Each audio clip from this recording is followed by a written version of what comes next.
My work in Prince Albert prepared me very well for a transition into Saskatoon. They have very similar challenges both around crime trends and around business practices. So although it's a matter of scale, I found that the work that I do in Prince Albert very much so prepared me for the work here.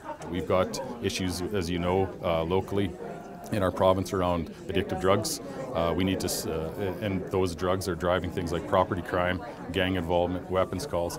So we need to spend our limited resources on the root causes of those crimes, which would be drug trafficking and chronic offenders. I think today's step is a fantastic step. I think the new police chief comes with a lot of experience dealing with First Nations people, especially coming from the city of Prince Albert, where there's a high population of First Nations people.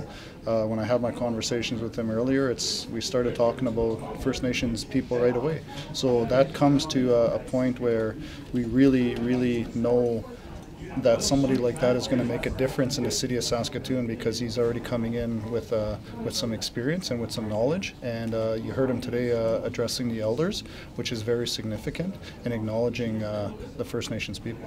Troy Cooper was the right person for this city at this time to take on this role. His understanding of our province, his understanding of our city, even though he's been the chief and a police member in Prince Albert, he knows Saskatoon well. He's been involved in a lot of provincial policing initiatives, partnered with many of our police members here in our service as part of that process, built relationships, strong relationships with the Indigenous community, the business communities, the growing cultural communities.